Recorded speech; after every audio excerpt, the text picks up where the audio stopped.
नमस्कार, मैं हूं श्रीराम शिंदे और आप देख रहे हैं विश्व शांति दर्शन। आइए देखते हैं कुछ अच्छी और सकारात्मक खबरें, लेकिन सबसे पहले आज की सुर्खियां। रेलवे को मिलेगी मुफ्त बिजली। एक व्यक्ति ने लगाए 3 लाख पेड़। भारत का सबसे बड़ा बायोगैस प्लांट। कैलिफोर्निया में 100% स्वच्छ ऊर्जा। ऑल इन वन इलेक्ट्रिक वाहन। मुंबई की एक विज्ञापन एजेंसी सोलर बोर्ड से निर्मित बिजली भारतीय रेलवे को मुफ्त में देगी। लेते हैं ज्यादा जानकारी। भारत एक ऐसे मोड़ पर है जहां कार्बन उत्सर्जन जो खतरनाक स्तर तक बढ़ रहा है, उसे कम करने के प्रयास किए जाने जरूरी हैं। अकेले भारत में थर्मल पावर प्लांटों में कोयले के माध्यम से लगभग 75% बिजली का उत्पादन होता है, जो देश में कुल कार्बन उत्सर्जन के आधे से अधिक और वैश्विक उत्सर्जन में लगभग 2.5% का योगदान देता है। ये आंकड़े स्वच्छ ऊर्जा के उत्पादन की दिशा में बढ़ने की आवश्यकता को रेखांकित करते हैं।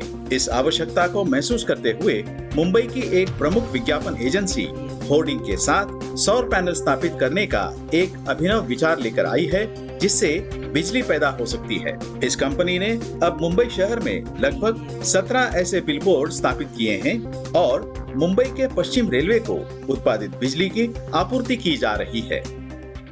एक सेवानिवृत्त अभियंता ने 3 लाख पेड़ लगाकर एक बंजर जमीन को जंगल बना दिया। आइए देखते हैं। निवृत्त अभियंता हिकमत काया ने साबित कर दिया है कि अच्छे इरादे और कड़ी मेहनत से बड़ा काम हो सकता है। तुर्की के इस सेवानिवृत्त वन प्रबंधन प्रमुख ने बंजर भूमि को हरे भरे जंगल में तब्दील कर दिखाया है। उन्होंने 1978 में सिनोप शहर में अपना करियर शुरू किया और जब वे 19 साल बाद सेवानिवृत्त हुए तो उनकी विरासत बढ़ती रही। अपनी टीम और ग्रामीणों के साथ मिलकर काम करते हुए उन्होंने अपने कार्यकाल में 3 लाख पौधे लगाए हैं। उनकी सेवानिवृत्ति के लंबे समय बाद भी ये पेड़ बढ़ते रहे हैं और आज इस बंजर भूमि में एक अविश्वसनीय परिवर्तन आया है। 19 साल के वनीकरण प्रयासों के दौरान काया ने कभी भी काम करना बंद नहीं किया और इस महत्वाकांक्षी वनरोपण परियोजना को शुरू करने के 41 साल बाद वह एक बार फिर से उस बंजर प्रदेश की एक पुरानी तस्वीर के साथ अब हरी भरी भूमि पर लौट आया, जिसमें इस बात पर प्रकाश डाला गया कि स्थिति में अब कितना बड़ा अंतर है। कहने की जरूरत नहीं है, पर काया मानते हैं कि वह इन परिणामों से बहुत ही खुश हैं। अब हैदराबाद में है भारत का सबसे बड़ा लैंडफिल बायोगैस संयंत्र। जानते हैं ये योजना विस्तार से। Hyderabad integrated municipal solid waste स्थान पर दुनिया के पहले और भारत के सबसे बड़े landfill gas to compressed biogas plant का हाल ही में उद्घाटन किया गया। ये प्रोजेक्ट लैंडफिल गैस को कंप्रेस्ड बायोगैस में बदलने पर केंद्रित है। यह परियोजना कार्बन पृथक्करण और पर्यावरण में जीएचजी के कम उत्सर्जन जैसे महत्वपूर्ण लाभ प्रदान करती है और मोटर वाहन उद्योग के लिए हरितीकरण में योगदान देती है। यहाँ बनने वाली कंप्रेस्ड बायोगैस हैदराबाद में रिटेल आउटलेट्स द्वारा बेची जाती है। कैलिफोर्निया पिछले हफ्ते पहली बार 100% स्वच्छ ऊर्जा से चला है। जानते हैं ये कैसे संभव हुआ। पिछले हफ्ते कैलिफोर्निया की बिजली की मांग का 100% स्वच्छ ऊर्जा से संचालित हुआ है। इस राज्य के इतिहास में ऐसा पहली बार हुआ है।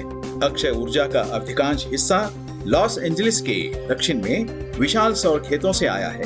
30 अप्रैल को इस निर्धारित कामयाबी का उत्सव पर्यावरण समूहों द्वारा मनाया गया। कैलिफोर्निया ने उस दिन तकरीबन 100% नवीकरणीय ऊर्जा हासिल की। ये रिकॉर्ड लगभग 15 मिनट तक कायम रहा। फिर स्वच्छ ऊर्जा उत्पादन 97% तक गिर गया। कैलिफोर्निया किसी भी अन्य अमेरिकी राज्य की तुलना में अधिक नवीकरणीय ऊर्जा का उत्पादन करता है। अब एक ऐसा वाहन बनाया गया है जिस पर साइकिलिंग कर सकते हैं, जिसे नाव की तरह पानी पर चला सकते हैं और जिसमें रात भी बिता सकते हैं। असंभव लगता है, लेकिन सच है। 2020 में पहला प्रोटोटाइप पूरा करने के बाद लातविया के एक डिजाइन स्टूडियो ने जेट ट्राइटन नामक एक वाहन तैयार किया है, जो एम्फीबियन ई कैंपर है। ये वाहन एक उन्नत मोबाइल इकाई का आकार लेता है, जिसमें घर, नाव और ट्राइसिकल यानी 3 पहियों वाली साइकिल सभी एक साथ हैं। ये वाहन जमीन और पानी दोनों पर यात्रा करने की स्वतंत्रता प्रदान करता है। जेट ट्राइटन का उद्देश्य लोगों के प्रकृति के साथ जुड़ने के तरीकों को बदलना है। ये नया मॉडल थोड़ा चौड़ा है और केबिन में अधिक जगह प्रदान करता है, जिसमें 2 लोग आराम से सो सकते हैं। इसमें जुड़ी बाइक अब rear suspension, adjustable seat, hydraulic disc brake, 7 gears वाली इंटरनल गियर हब के साथ बहुत अधिक आरामदायक सवारी प्रदान करती है।